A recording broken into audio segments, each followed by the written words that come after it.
So just let me know when I'm ready to start. Yes, you're ready. You're live on YouTube. Okay, sounds good. So good morning, everyone. My name is Mariam John, and I work on the Openstack development team at IBM, and I'm an active contributor on the Trove project.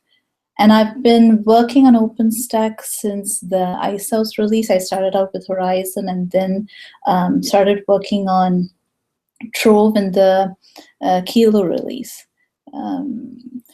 So that's just a quick introduction of myself. In today's presentation, I've split this up into two parts. The first part, I call this a deep dive, but it's really just an introduction, I would say, to Trove, because there's no way that we could cover everything in detail over here. But it's really a good introduction to Trove, what Trove is, we'll go through over the architecture and some of the key features supported by Trove today. And then I just start out with talking about how to get started in Trove with respect to setting up the environment. And in the second part, I talk about how to contribute to OpenStack in general with Trove as the base. So Nikhil, I don't know whether you actually went through these things, account setup, configuring Git, Carrot, all these things yesterday. But if we did, I'll skip all those parts, and then we could just go to how to review and submit patches and look for bugs. So what is Trove? Trove is a database as a service component of OpenStack. And its main purpose is to provide a highly available and scalable database service that enables users to provision and manage databases quickly and effortlessly. And it supports both relational and non-relational databases, roughly around, I would say, 12 data stores that Trove supports today. And you can go over the mission statement. It's pretty much what I covered. But this chart just goes over the history of Trove. It started out in 2011 as a joint project between Rackspace and HP. And the original code name for this one was Red Dwarf before it was renamed in 2013 to Trove.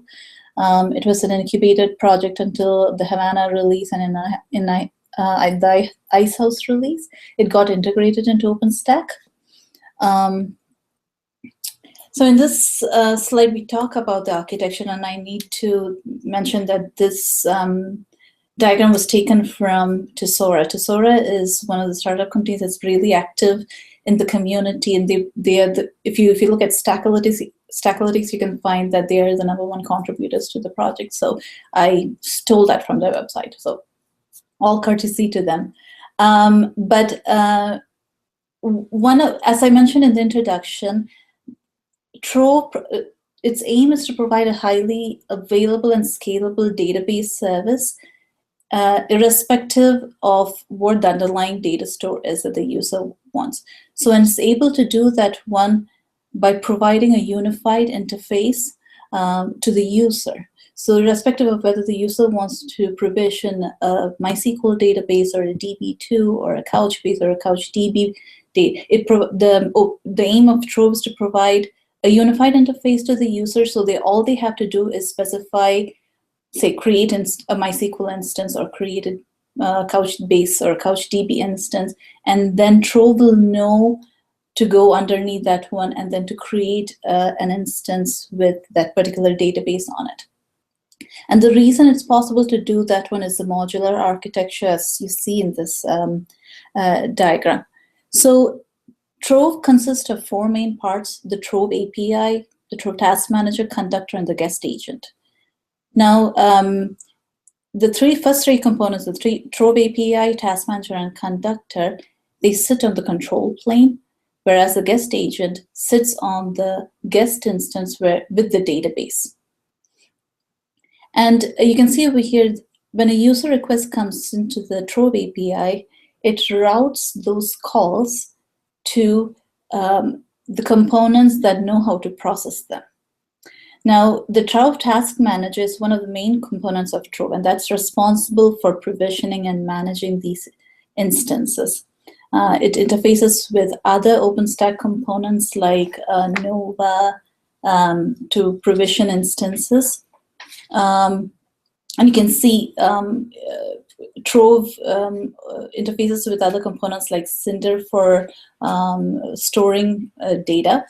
Can I just get you for a second? Yes. When I'm seeing your slides, there's something wrong with the screen share, I think.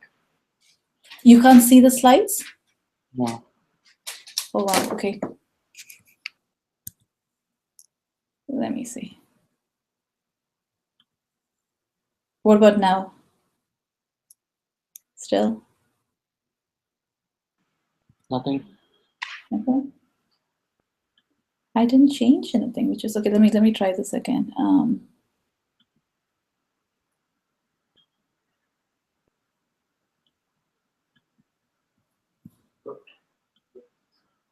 Okay, how about now? It worked and it's gone again. Really? Okay, so let me get out of. What about now? Mm-hmm. So are you on two different desktops, like monitor? No, I'm not. I'm just presenting this one from my Mac. It's like when she talks, it switches back. Like even if she gets it come up, as soon as she talks, it'll switch back. Right. Yeah. That's weird because I did not do anything. So I think you probably just have to stay active on the. Oh, on the okay, got it. Is it And I think you cannot do a full screen. okay, got it. Okay, probably that's what it is. I am on a full screen. Okay. Can you see this one now better? No, it's not shared. It's not shared. Okay, let me try that again.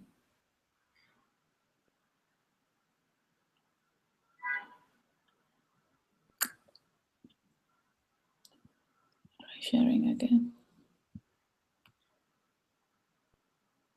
Let me try. Okay, let me try sharing my desktop. Okay, can you see this one? Yes. Okay. Now let me, what about now? Yes. Okay, perfect. Okay. So I just shared my desktop. Can you go a couple of slides back just to and give a quick? Okay, you want me to go over the slides once again? Yeah, but briefly, if possible. Okay, just this one or the ones before? Just a couple of slides back. Back. Okay. I'm sorry. I'm so sorry.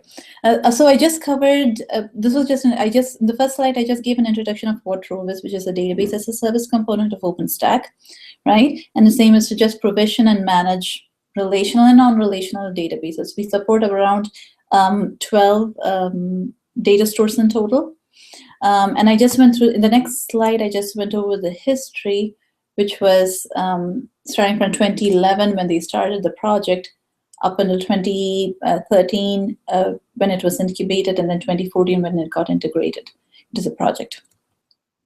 And then I jump, I'm on slide 5, which describes the architecture of Trove. Trove mainly consists of 4 components, which is Trove API, Trove Task Manager, Trove Conductor, and the guest agent. So the Trove API, Task Manager, and the Conductor, they reside on the control plane, whereas the guest agent resides on the guest instance along with the database. And the Trove API is responsible for getting the user requests and then routing it to the appropriate components that know how to process that API request. The Task Manager is the one that does the heavy lifting in terms of provisioning and managing instances, and it uses the other OpenStack services like Nova, Cinder, Swift, and Glance to perform all those tasks. And then it also communicates with the guest instance to process these requests, because ultimately when the Trove task manager gets the request, the user request from the API, it sends those requests to the guest agent, which knows how to convert these calls to the data store, the database specific calls. So for example, if it's a create database, and then it knows how to, the guest agent for that particular database will know what calls to execute in order to create a database or create a user or perform those kinds of operations or do backups. So each data store has a different guest agent. So MySQL has its own guest agent, DB2 has its own guest agent, Couchbase has its own guest agent, and those guest agents are they're specific to the data store. Now the guest agent in turn communicates with the conductor. So the purpose of the conductor is to monitor the status of the instance, whether so the guest agent keeps sending heartbeat messages back to the conductor about its status, whether it's active or not, and then that status gets written to the database. So every component in Trove, whether it's the API, task manager, conductor, or guest agent, they communicate with one another through the RabbitMQ message bus. So that was a very high-level overview of the architecture. Now, this slide goes over some of the key features around managing instances, tuning the databases, and providing things like features like availability and horizontal and vertical scaling through replication and clustering APIs. And I'll go through them in a little more detail in the upcoming slides. So I'm hoping that all of you can still see my slides. Yes. Okay, good. So in I'm on slide 7, and in terms of management, it mainly covers the aspects of creating and provisioning and managing instances, right? The database instances itself. So instance provisioning, Trove does instance provisioning, which is the basic create a database instance, delete a database instance. You can start, stop, and restart these instances. And then it also enables vertical scaling, which is done through instance resizing, through resizing of flavor or resizing of volume. So when we create an instance, we base it off of a flavor, right? And depending on how your application needs a change over the time, you might want to increase the size of the instance, database instance, in which case you can do the resize flavor to do that one. From, say, you want to resize it from a M1 small to a medium or a large, you could do that with a resize flavor API. Similarly, resize volumes. The data in Trove provides an option to store the data on a cinder volume. You could do that on an ephemeral storage or a cinder volume. So if you do it on a cinder volume, the option is there to resize the volume depending on how your data grows. Now, the other feature is database management, and pretty much what it enables you to do is create databases, list databases, and delete databases. User management is another feature where it enables users, the admin, to create users, delete users, list users, grant and revoke access to these users. You can also enable root on these instances. And the other main feature is configuration management. For any data store that wants to claim that they are, fully automated, and to enable those kind of features, it's necessary to be able to tune a data store and be able to apply those configuration parameters to multiple instances. And configuration management capability has been added to Trove and enhanced over the past, I think, since the Juno release. And what it enables us to do is create configuration groups. So a configuration group is pretty much consists of one or more settings that can be applied to one or more database instances. So things like, and this is again specific to each data store. So for example, in the case of I'm just taking CouchDB because I'm familiar with that one. It could be, we want the instances to connect on a different port. So 5984 is the default port. I want to change that one to some other port. Or the maximum number of HTTP connections for replication. I want to change that one. So this API actually enables users to make those kinds of changes. So I could define parameters like that and call them and in terms of configuration group. So configuration group is just consists of one or more configuration parameters. And once you create those configuration groups, you can apply those configuration groups to an instance or more than one instances.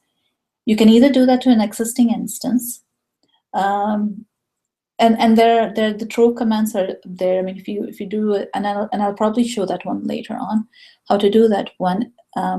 You can apply that one to an existing instance, or you can create a new. When creating a new instance, you can specify a configuration group to apply. And then you can delete a configuration group from an instance. When you delete a configuration group from an instance, it defaults back to the default configurations that was there for that instance. Now, we can also modify configuration groups. So like I said before, configuration group consists of one or more parameters. You could either update one or more parameters in there, or you can update all the parameters in a configuration group. In terms of backups and restore. Now, Trove supports full, it provides API for, to do full backups or incremental backups. Again, this is a data store specific action. So, and if you look at the Trove code, you will see that Trove only provides the API for doing these things. It's the underlying data store that needs to implement all these things. So the guest agent is the one is where we have to implement all these functionalities for that specific data store. And the beauty of this modular architecture within Trove is that it provides, you can define more than one ways of doing backups. So for example, in the case of DB2, there's the default way of doing backups using circular logging. There's another way of doing archival logging, using archival logging. So and it's the same case for MySQL and other data stores. There could be more than one ways of doing backups. And Trove provides a way where you could define these different types of backups. And by default, the user can specify to use a specific, whatever the backup mechanism they want to use. Again, Trove API enables users to create, list, and delete backups. And then you can restore from the backup. And when you restore from a backup, what it ends up doing is that it creates a new instance and applies the backup that we specify onto that instance. So it just restores that instance from the backup by creating a new one, a new instance. Now the backups created by Trove, they are streamed to Swift and stored over there. So if you want to enable backups and restore capability, you need to have Swift enabled. Now the other capability of Trove is, then this is where Trove provides the feature of high availability, scale, horizontal scaling, and things like that through its replication and clustering API. Depending on the need and usage, right, as your data grows and load balancing issues and things like that, we can scale up or down using the grow or shrink cluster. You can create and delete clusters, and depending on the need. You can grow the cluster by adding more instances to it, or you can shrink it by removing instances from it. Initially, when clustering was implemented, and I believe this is a Juno release, they implemented it for MongoDB clusters. And in that implementation, it was required that all the instances in the clusters had to be homogeneous, meaning that they had to all have the same flavor. But now they have improved upon that one to allow heterogeneous clusters.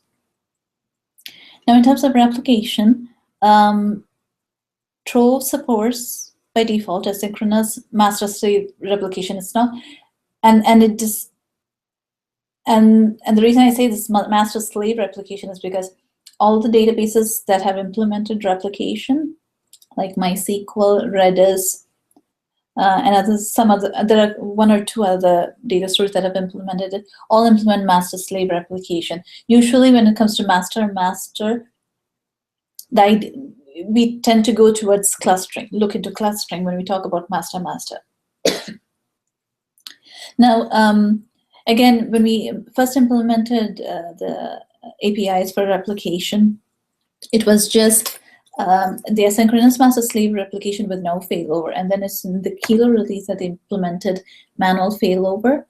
And the whole idea is that whenever the master becomes unreachable, the user has the choice to specify. They could either do it. They could resolve that issue of an unreachable master by two ways. They could either eject an unreachable master. In the event that they call the eject API, what happens is that it removes the master. And what it does is that it promotes automatically this. Each data store has to implement its own algorithm of how it selects the next replica to become a master.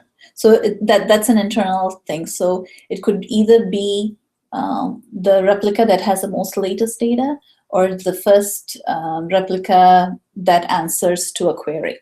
It could be either. I mean, it could be any algorithm that they use. The data store uses to elect a new master. Now, the second way is for the user to specify a replica to be promoted to a master. And in the event that they specify a replica to become a new master, that call becomes successful only if the original master is unreachable. If it's still reachable, if the original master is still reachable, it won't let you promote a different replica to a master. And then, of course, it supports the calls for creating new replicas or detaching replicas from a replica set. Now, the API to create a replica is the same as creating a single instance database. So the only difference is that in a single instance database, you just specify create database and you specify the flavors. It's just that one. If you want to create a replica, there is a argument that you pass in called replica, number of replicas, and then you specify the number of replicas over there. And then a replica of argument, and when you specify the master from which you want to create the replicas. So with that one, that pretty much covers all the main features of Trove.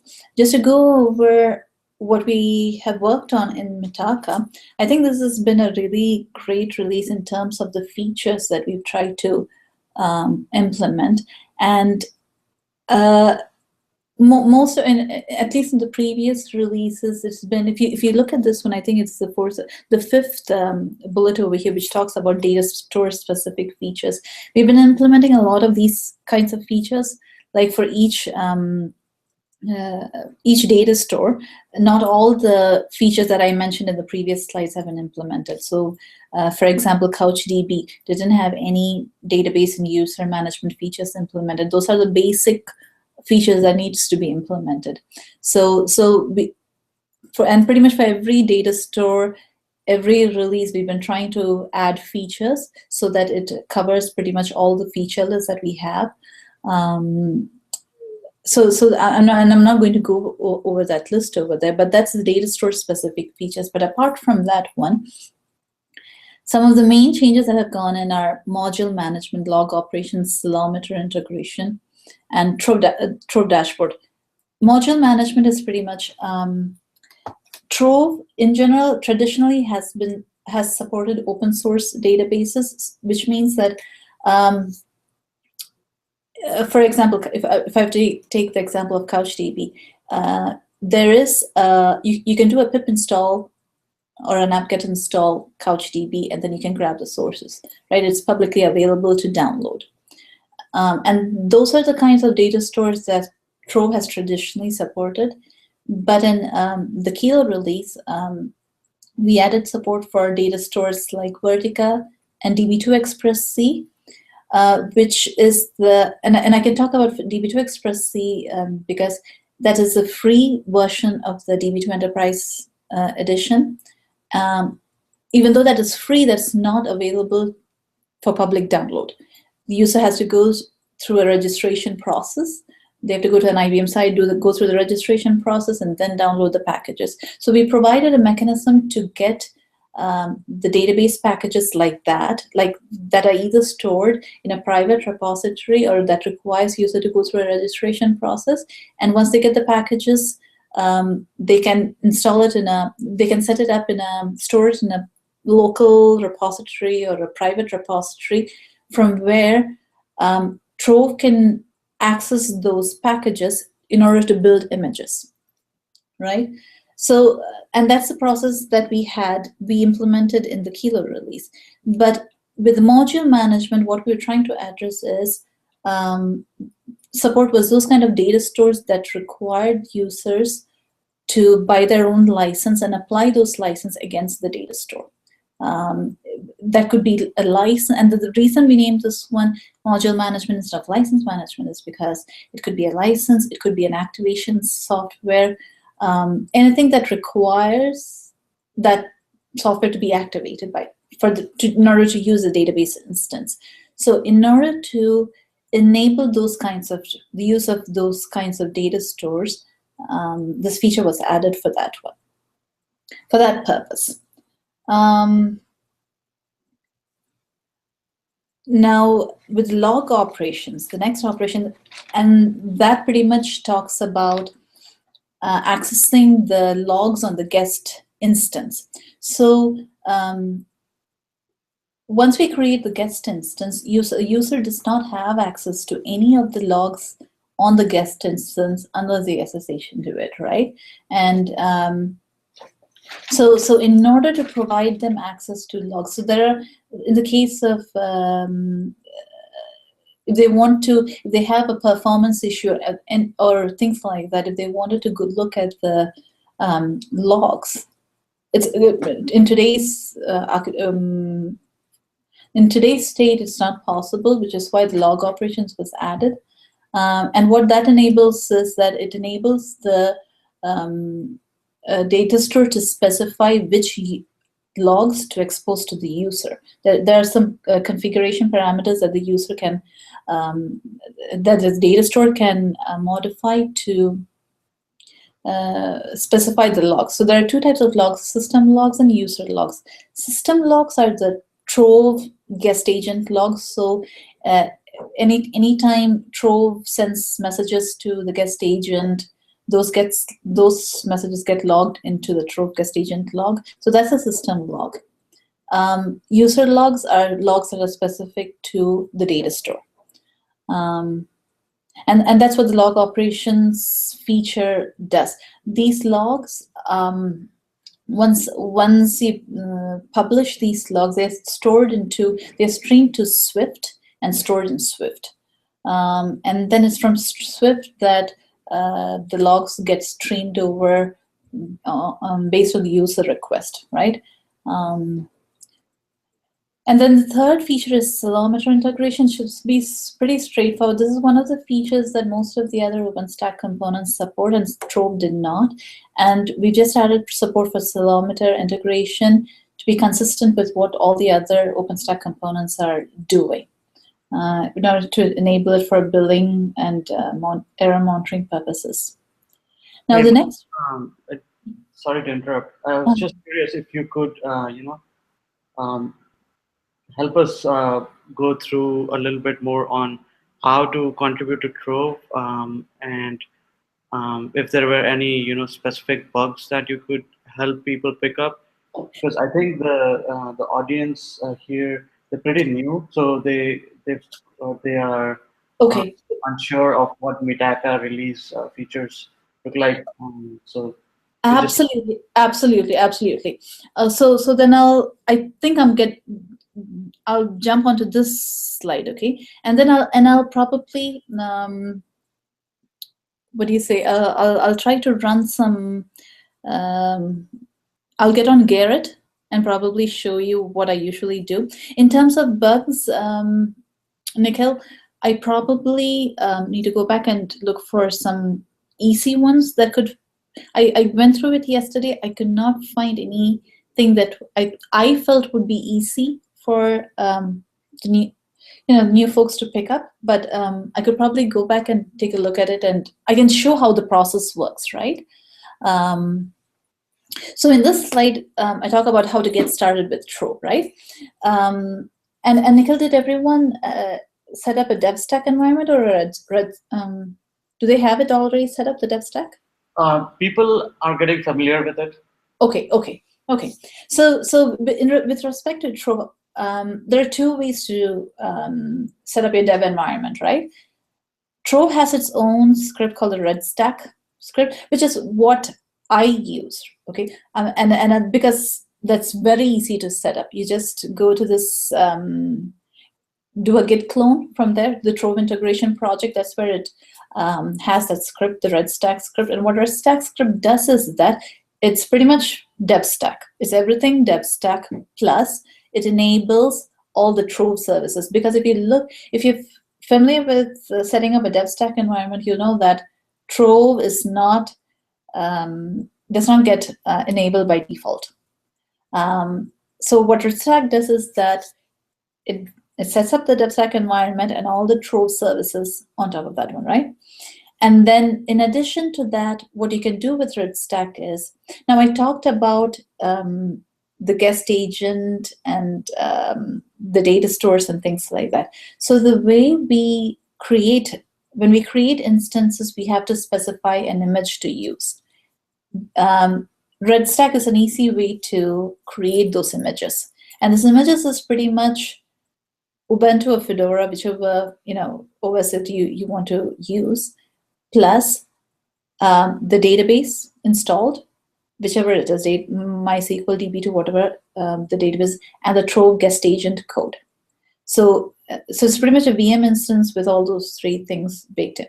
And when we go to create an instance, you just specify that image that you created and a flavor. And if you want to store your data on Cinta volume, you specify the size. And that's how it works. So that's what I talk about over here using RedStack. You get the Trove integration project. You go to scripts, do a RedStack install. A RedStack install will set up your Trove environment with all these services, including Swift. Because Swift, as I mentioned earlier, is required for database if you want to do database backups and log operations and things like that. And then if you do the RedStack kickstart command with the data store names, this could be MySQL, it could be DB2, CouchDB, whatever it is, it will automatically create an image for you. And you can then, and that image gets uploaded to Glance. And then when you go to create an instance from Trove, you can go ahead and specify that image that you actually created using this command. It will show up in your image list because it was uploaded to Glance.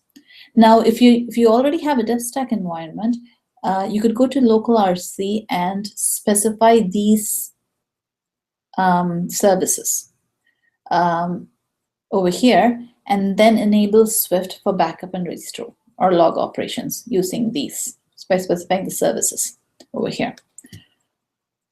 Okay, and then these are some links for Trove in case you're interested. And this is Openstack. Trove is the IRC channel that you can find me. I forgot to include my IRC handle. That's John MA.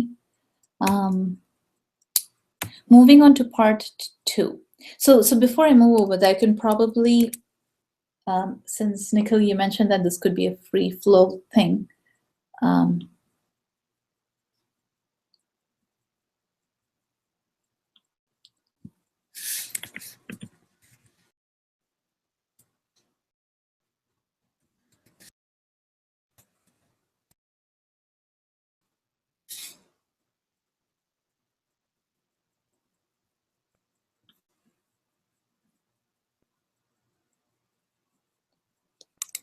So Nikhil, does everyone know the process for contributing, like setting up accounts and things like that?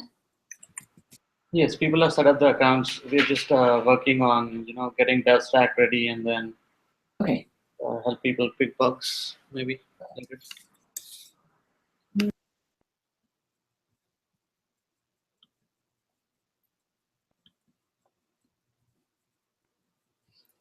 All right.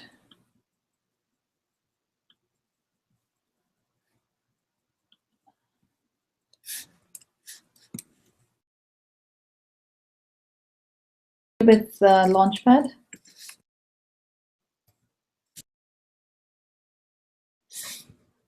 Oh boy. Okay.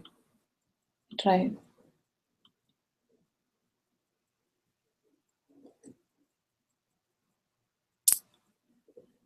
All right. So what I did, I mean, I don't know whether all of you are familiar with Launchpad, but Launchpad is pretty much used to track bugs and blueprints, right? So what I just typed in over here is, and I've mentioned all these things in my slides, and I hope the slides are available to you. I'm just not following the slides, the flow of the slides right now. It's bugs.launchpad.net/trove. So if you want to pick bugs from a different project, it would be bugs.launchpad.net/nova or glance or cinder, right? And then you could, if you want to create a new bug, you can go. Can everyone see my screen?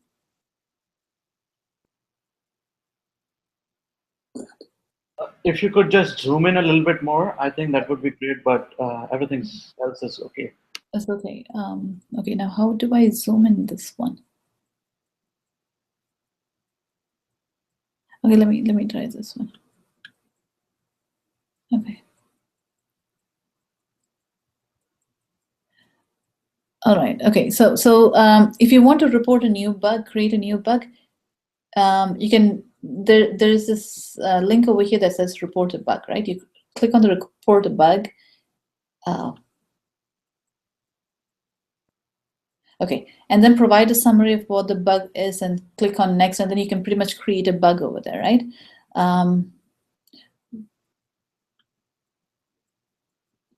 Now over here, what I'm going to do is, and these are all the bugs that have been listed for Trove, right? When I go into log into Launchpad looking, and I'm trying to look for a bug, pretty much you can see the ones that say hi are pretty much the one. I mean, especially if you're a newcomer, you want to stay away from those high priority bugs, right?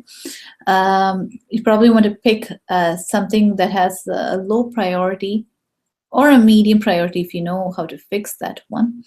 And the ones, you probably can see the ones that say in progress, right?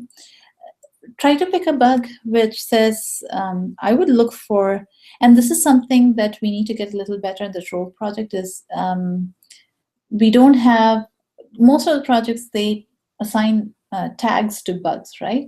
For example, if you can follow my mouse over here, which says tags over here, and it's tagged depending on what where they think, which area they think that bug relates to, right? If it's backups, there are 5 bugs that are related to backups, 4 related to configuration management, 4 related to also things like that, right? One thing we need to do in the Trove project is assign something called the low-hanging fruits, right? Most of the projects do that one. I know for sure that Horizon does that one. So what that means is that those low-hanging fruits are usually the ones that they assign that one mainly for new contributors to work on. Those are easy bugs, and usually the person who files the bug or somebody else who's triaging the bugs, they might, if they know what the solution is, they post a solution over there. It's just a matter of whoever comes and picks those bugs can take up those bugs and start working on it. So in this case, you can see these low triaged. I'm just going to pick this one, right? You can see over here, it's not assigned to anyone, right? So you click on this one, you can either assign it to yourself, or if I want to assign it to someone in the room, I could probably assign it to that person, right? And let's see, there's a pretty good description over here. That's a big one.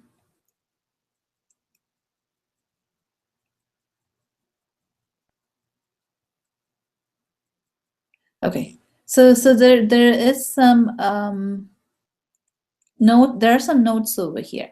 Now, another good thing that you can do is, if you still are not clear what the bug does, or what it's talking about, or how to fix it, or where to start working on, you could add a comment in here and post it. People are usually nice in the sense that they respond quickly, especially the people who are on the bug tracking team. And you can mention that you're a new contributor, you would like some help, and people usually, they're good about responding to that one, right? And you can see over here, the reason why I was a little hesitant of assigning any, even the low priority bugs seem to be a little, I mean, it's not very intuitive when you read the description. I'll try to find some, and then I'll probably assign it to the Etherpad, Nikhil, after this talk, but I just wanted to show the process of this. That's, OpenStack and bugs. That's how right. Stuff is okay. Right, but if anyone is, I mean, I can do this one for Horizon, right? And I think, let me try to see the Horizon. Now, another thing. No, that's okay.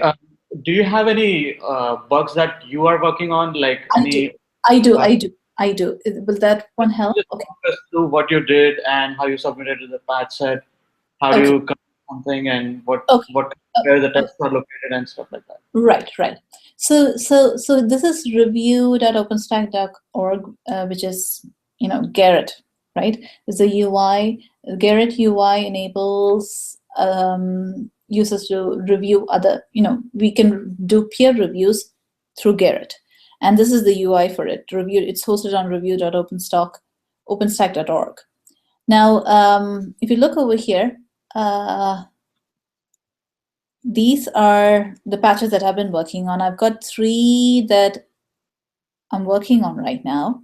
Now, enable CouchDB replication in Trove.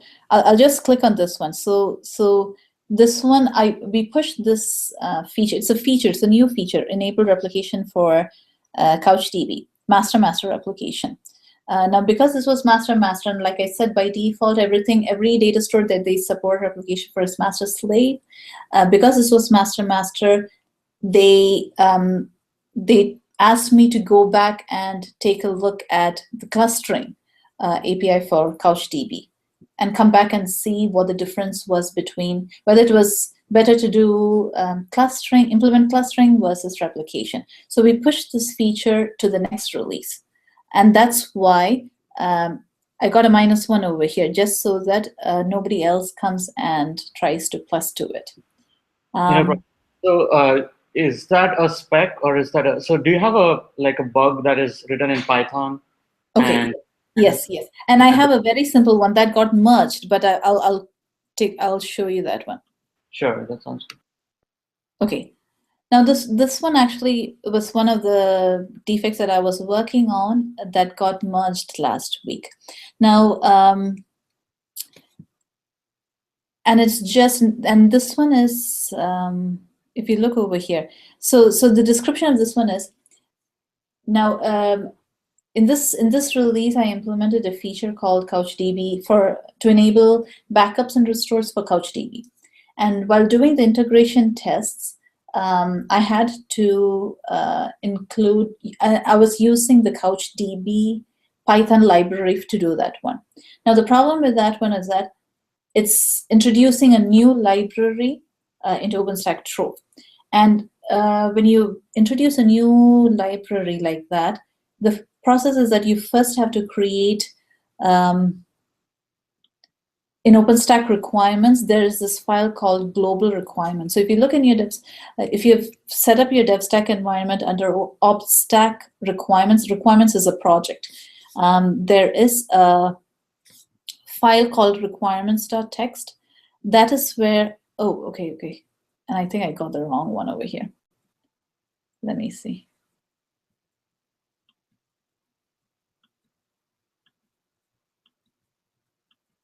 Okay.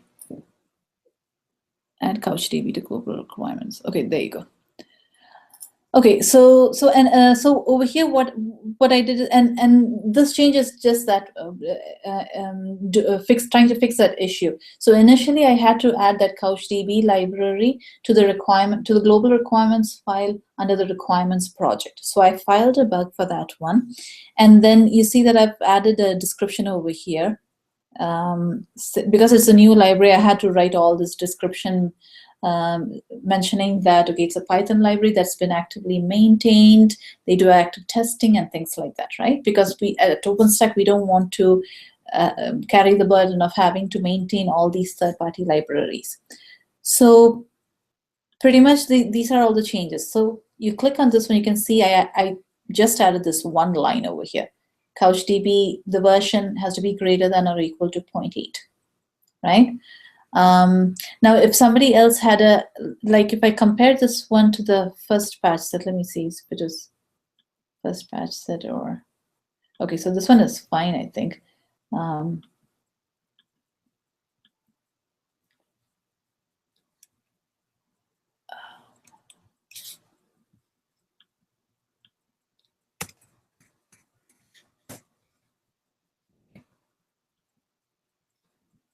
And then you can use this arrows over here to navigate between files, right? And then I had to add another line specifying the upper constraint, CouchDB equals 1.0, right? And that's all the change that I made. And then what happens is, and you can see how people have added comments in here. You can do that one over here, right? So if any one of you wanted to come and review my code, all you have to do is click on reply, right? Now, because this is merged, it probably doesn't show all those things, but I'll probably pick another one of my defects in there.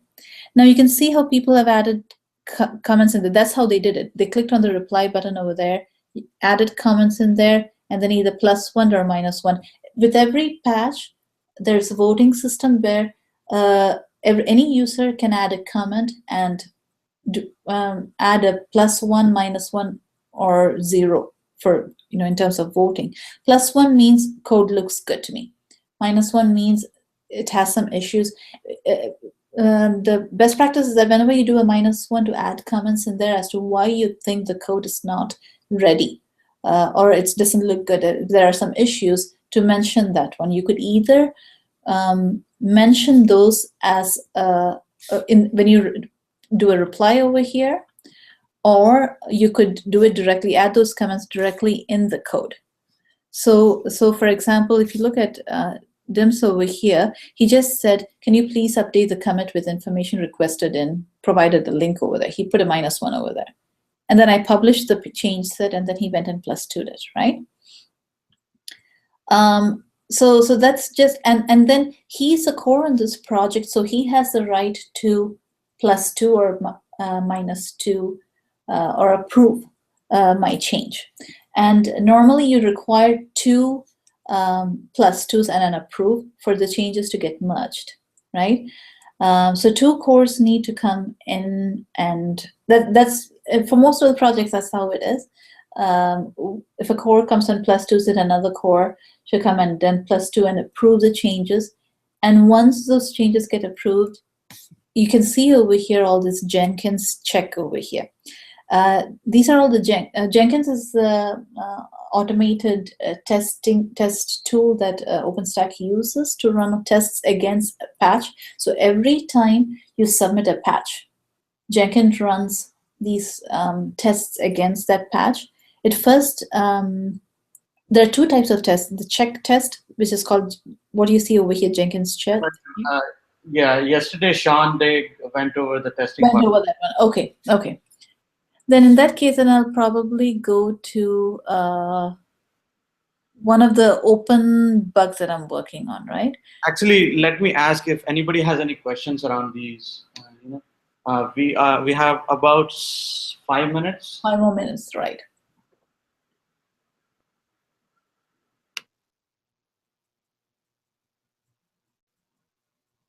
Does Openstack has its own, or it supports different message queues? The question is, does OpenStack have its own message queues, or does it support different ones? But OpenStack, I think, supports by RabbitMQ, Cupid, those messaging systems. And in terms of other messaging systems, it's pretty much what is other projects probably use. I mean, Trove doesn't require anything specific. It's pretty much what OpenStack use, and I think by default it's RabbitMQ or Cupid. You can configure that one to whichever you want to use. Does that answer the question? Yeah, that's good. Thank you. So there's a separate library called Oslo.messaging that has this configuration. Right, and Nikhil, we can specify whether it's RabbitMQ or Cupid, right? Yes. Okay.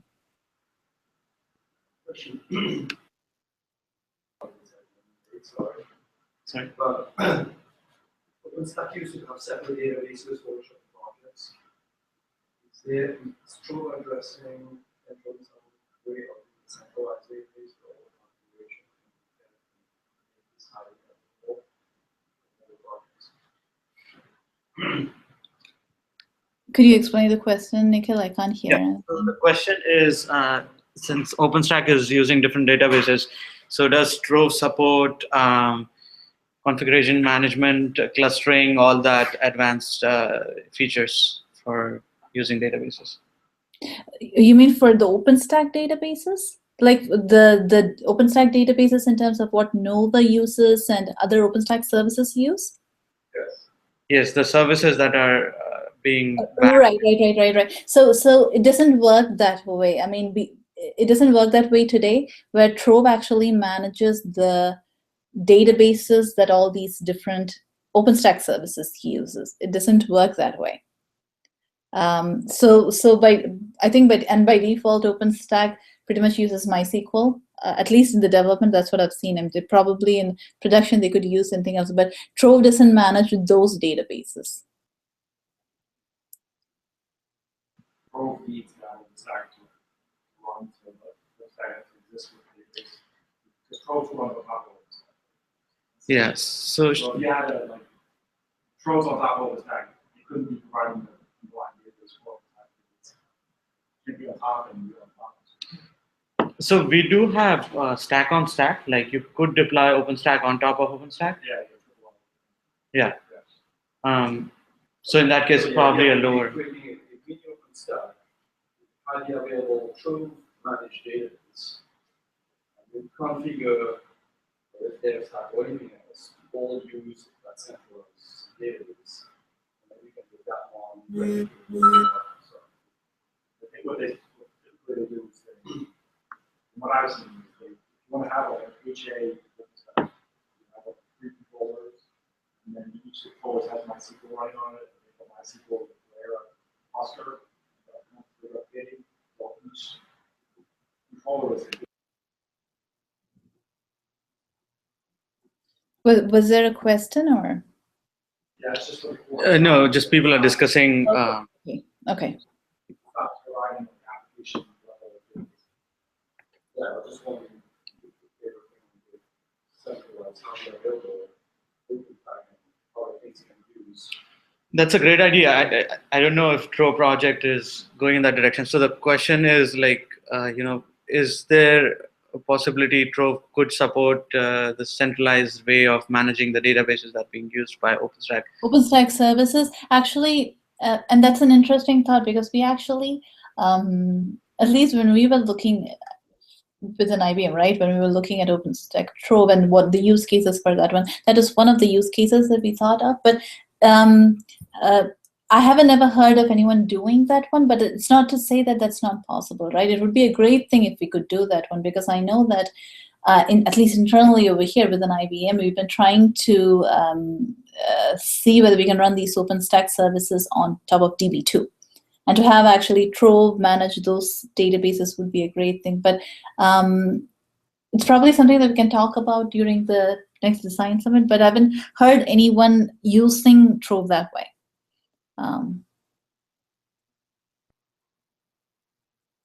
But it's definitely something that we've actually discussed about. But Yeah, it seems like a good research project for.